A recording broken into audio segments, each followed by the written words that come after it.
Keith Craig Harris, Right Army Second Class, United States Navy. I got orders for boat school.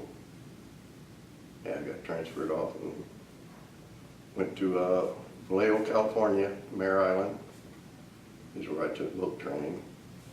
I had heard about not so much swift boats, but different boats, river boats, assault boats that they had in that.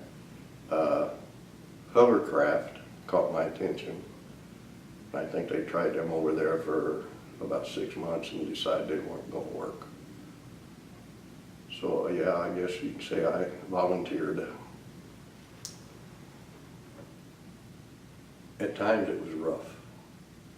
We would get up, run every morning, 3 miles. Then we would go through a obstacle course. And out of the obstacle course, then we went to our training, went to classes, and all your different trainings and everything. And then on Fridays, you did not run the obstacle course. It was a 5-mile run every morning on Fridays. But it was like being in school or military academy or boot camp. You had your schooling and your training and class time. And it was about 8 or 9 hours a day. So everybody was trained if you were going to be assigned to swift boats, PCFs, that's what you were trained on. And if you were going to be assigned to a PBR, patrol boat river, that's what you trained on. You did not cross-train on boats or anything else. You had to, each person had to learn.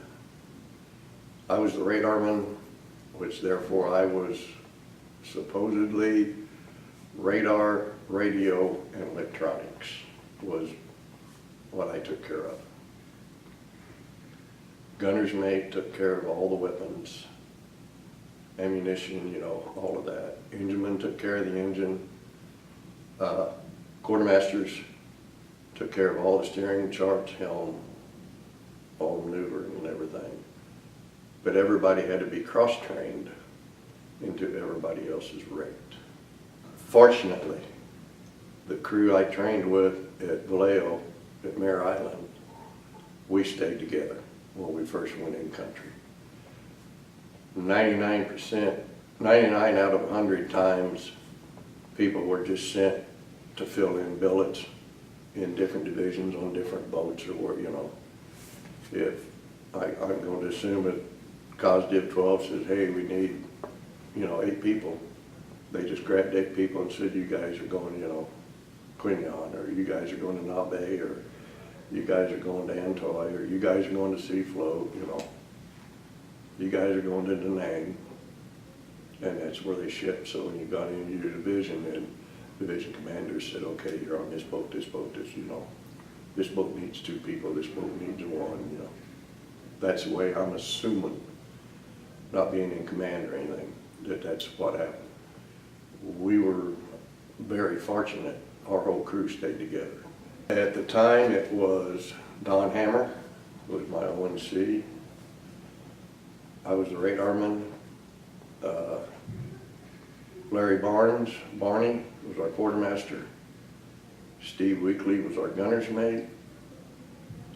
We had David Ajax, which we called Tiny for a reason. He was like 6'4" or 6'5" and weighed about 280. So he was tiny. He was a gunner's mate. That was his 2nd or 3rd tour over there. And then we had an engineman, and I know his name and I can't think of it right now. He was only on for a while and he got transferred, and the engineman we ended up with was Dennis Willis. That was our crew. And then Tiny was taken off of boats because he'd already been on, and he was put in charge of the armory.